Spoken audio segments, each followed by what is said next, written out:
अब देखिए, एक सच्ची बात मैं आपको बताता हूँ। बहुत सारे लोग फ्रीलांसिंग स्टार्ट करते हैं लेकिन मोस्टली फेल हो जाते हैं। वो लोग या तो यूट्यूब पे जाकर देख लेते हैं भाई फ्रीलांसिंग कोई तरीका है, इस वेबसाइट पे जाके अकाउंट क्रिएट करना होता है, क्लाइंट्स वगैरह मिल जाते हैं, वो भी वैसे ही फॉलो करते हैं, बट एक भी प्रोजेक्ट उन्हें नहीं मिल पाता।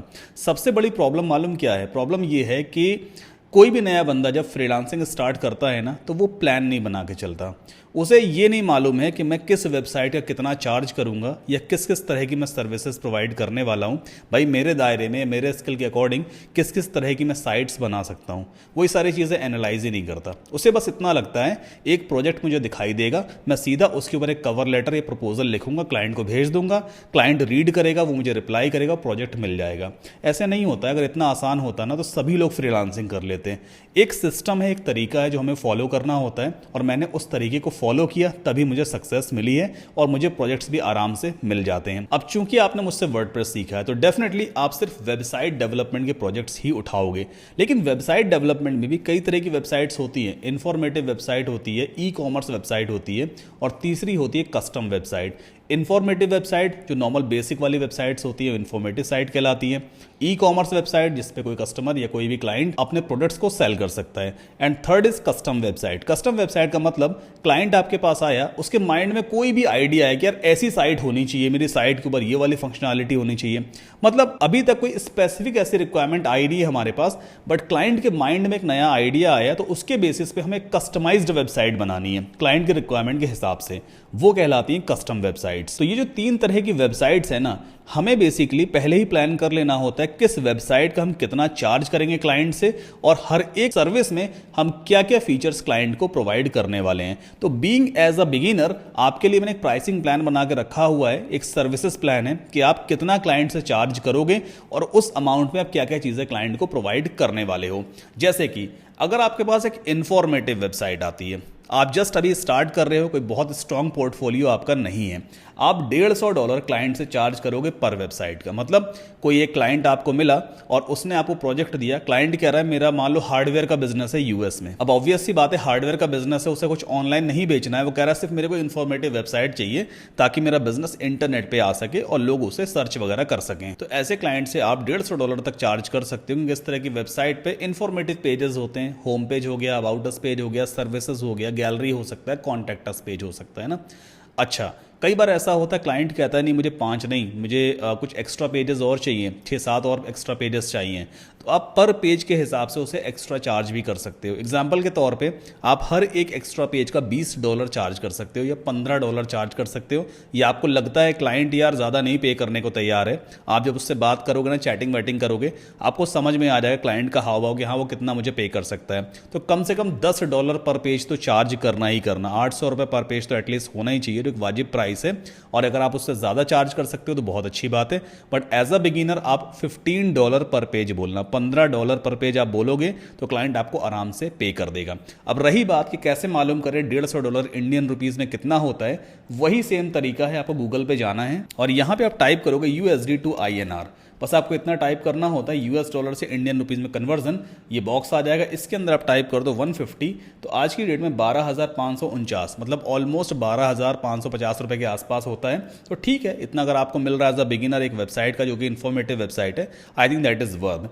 अब इसमें आप क्या क्या चीज़ें क्लाइंट को प्रोवाइड करोगे ये आप एक्सप्लेन भी कर देना। क्लाइंट से आप कहोगे सर कि आपको 5 पेजेस तक की वेबसाइट में दूंगा, कोई एक्स्ट्रा पेज अगर आपको ऐड करवाना है, मान लो 1 पेज एक्स्ट्रा तो ऐड कर दूंगा, बट अगर ज़्यादा पेजेस ऐड करवाओगे तो उस केस में पर पेज का मैं $15 आपसे चार्ज करूंगा। डोमेन और होस्टिंग अगर बात आती है, डोमेन और वेब होस्टिंग की, तो क्लाइंट को पहले से ही मालूम होता है। जितने भी इंडिया के बाहर के क्लाइंट्स हैं ना, वो इस चीज़ को बखूबी समझते हैं कि डोमेन और होस्टिंग कॉस्ट उन्हें ही बियर करनी होती है, इस $150 के अलावा। तो जब आप साइट अपने लोकल सर्वर पे बना दोगे, मतलब किसी भी एक टेम्परेरी डोमेन में पूरी साइट को रेडी कर लेना या फिर लोकल सर्वर पे रेडी कर लेना साइट को, ठीक है। जब साइट रेडी हो जाएगी तो क्लाइंट से कहना भाई कि अपना डोमेन होस्टिंग खरीद लो और उस पर वर्डप्रेस को इंस्टॉल करके आप साइट को अपने लोकल सर्वर से क्लाइंट के सर्वर के ऊपर शिफ्ट कर देना। तो ये एक प्रोसेस होता है। अब पूरा प्रोसेस आगे समझाऊंगा, प्रोजेक्ट डिलीवर कैसे करते हैं। फिलहाल डोमेन और होस्टिंग की कॉस्ट क्लाइंट को ही बियर करनी होती है, क्लाइंट बखूबी जानते हैं, ठीक है। तो आप क्लाइंट को बाद में बोल भी सकते हो सर डोमेन और होस्टिंग आपका खुद का रहेगा। ये जो $150 है, ये सिर्फ मेरा मेहनताना है, मेरी डेवलपमेंट कॉस्ट है। फिर कुछ फीचर्स भी हमें क्लाइंट को बताने होते हैं ताकि क्लाइंट को दिखे भाई कि हाँ आप इस $150 में उसे क्या क्या देने वाले हो। आप क्लियरली बोलो कि सर मैं आपको कॉन्टैक्ट फॉर्म क्रिएट करके दूंगा, जो इंक्वायरी फॉर्म वगैरह है, सोशल मीडिया आइकन्स लगा के दूंगा, स्टॉक इमेजेस और आइकन्स दूंगा, आपको SSL इंटीग्रेशन दूंगा ताकि आपकी वेबसाइट सिक्योर रहेगी। ये मुझसे 2 बार SSL लग गया है। और हाँ, सबसे अच्छी बात, आप क्लाइंट को बोलना मैं आपको 1 महीने का ना फ्री टेक्निकल सपोर्ट दूंगा। ये एक ऐसी चीज़ है जो मुझे मोस्टली प्रोजेक्ट्स विन करने में हेल्प करती है। देखो जितने भी अदर फ्रीलांसर्स हैं ना, वो लोग सपोर्ट नहीं देते। सपोर्ट की बहुत बड़ी वैल्यू होती है क्लाइंट के माइंड में। जब क्लाइंट को ये मालूम चलता है कि आप साइट बना के उसे डिलीवर कर दोगे और उसके बाद 1 महीने का फ्री सपोर्ट भी आप उसे देने वाले हो ना, तो क्लाइंट को ये लगता है कि यार मेरे साथ एक ना हेल्पिंग हैंड है बैक में। इन केस मान लो अगर फ्रीलांसर ने साइट मुझे डिलीवर कर दी और बाद में मुझे कोई दिक्कत आती है तो मुझे इसे एक्स्ट्रा पैसे नहीं पे करने पड़ेंगे। 1 महीने का मुझे बिल्कुल फ्री ऑफ कॉस्ट सपोर्ट देने वाला है। तो सपोर्ट के दम पे ना आप प्रोजेक्ट को विन कर सकते हो।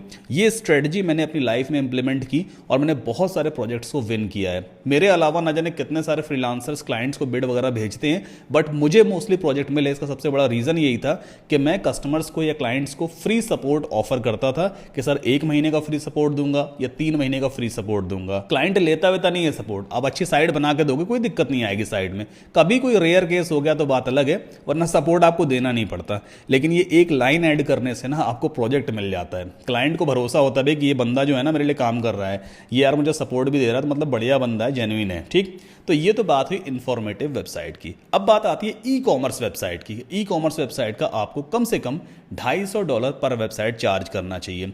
कभी भी माइंड में ये मत रखना कि मैं कम चार्ज करूंगा, जो दूसरे फ्रीलांसर है उससे अगर कम प्राइस रखूंगा तो मुझे प्रोजेक्ट मिलेगा। जी नहीं, अगर आप कम प्राइस रखोगे ना तो क्लाइंट भी आपसे ज़्यादा होशियार है। वो जानता है ये बंदा कम प्राइस मांग रहा है, मतलब इसकी क्वालिटी बेकार होगी।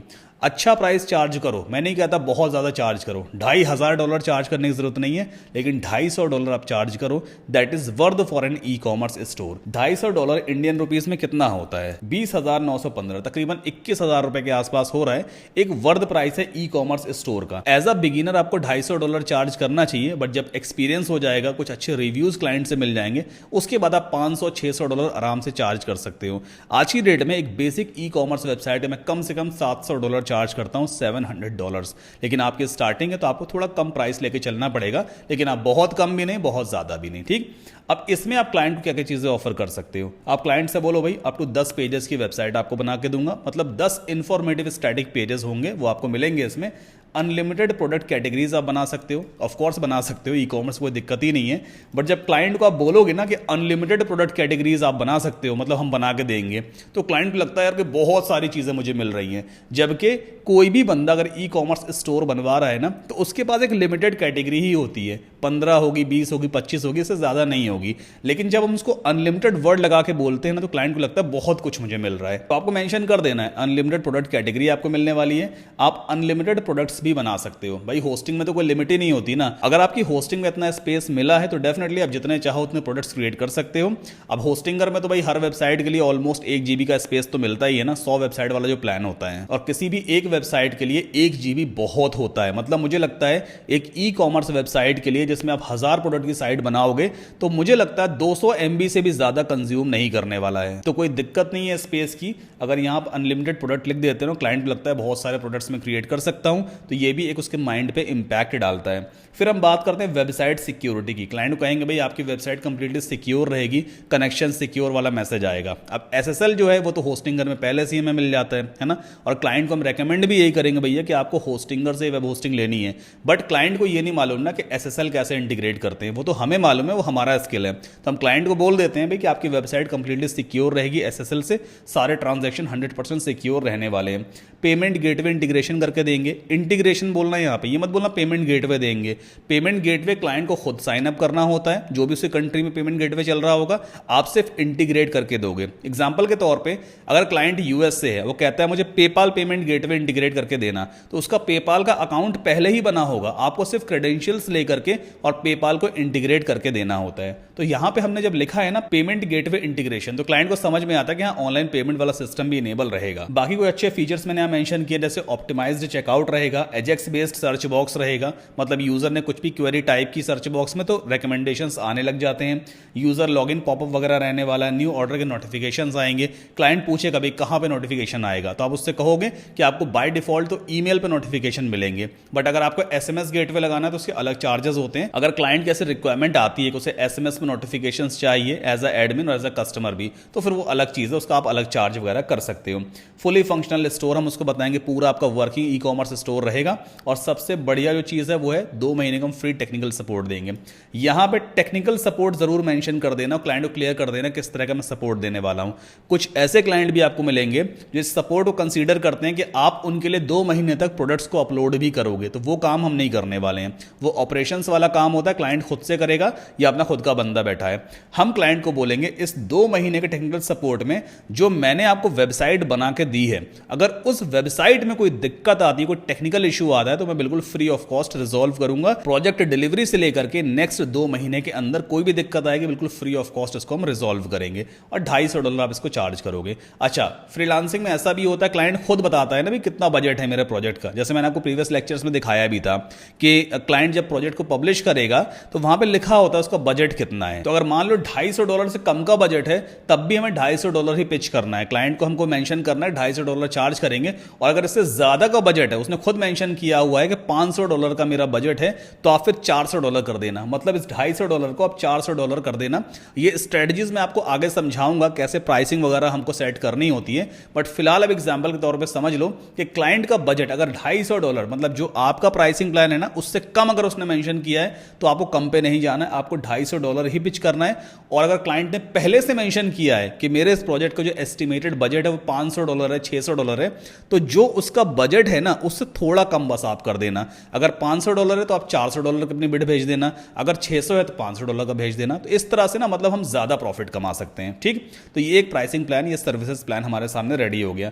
रही बात कस्टम वेबसाइट की, अब कस्टम वेबसाइट क्या हो सकती है क्लाइंट खुद बताएगा, तो ये तो आप तभी समझ पाओगे ना जब डिस्कशन करोगे क्लाइंट से, तो उसी के बेसिस पे फिर प्राइस डिसाइड होगा। जैसे क्लाइंट की रिक्वायरमेंट आएगी उसके हिसाब से हम प्राइस डिस्कस करते हैं। तो एज अ बिगिनर मैं आपको रेकमेंड नहीं करूंगा कि आप कस्टम वेबसाइट्स वाले प्रोजेक्ट उठाओ, आप सिर्फ इंफॉर्मेटिव वेबसाइट वाले उठाना और ई कॉमर्स वाले उठाना। ये दोनों ऐसे प्रोजेक्ट्स होते हैं जो बहुत आसान है, आराम से कर दोगे और आपकी प्रोफाइल को स्ट्रॉन्ग करने का काम करेंगे। आप आराम से बढ़िया काम करके दे सकते हो क्लाइंट को, क्लाइंट अच्छे रिव्यूज देगा। हमें ज्यादा से ज्यादा रिव्यूज पहले स्टार्टिंग में गेन करने हैं ताकि हम आगे चल के बड़े प्रोजेक्ट्स उठा सकें जिनका बजट भी ज्यादा होगा। ठीक है, तो इस तरह का एक प्राइसिंग प्लान आप भी सेटअप करना। और मैंने आपको प्राइस का आइडिया यहां पे दे दिया है कि स्टार्टिंग में अगर फिक्स प्राइस वाला कोई प्रोजेक्ट आप उठाते हो, इंफॉर्मेटिव है तो $150 लेना है आपको, ई कॉमर्स है तो फिर आपको $250 कम से कम लेना है।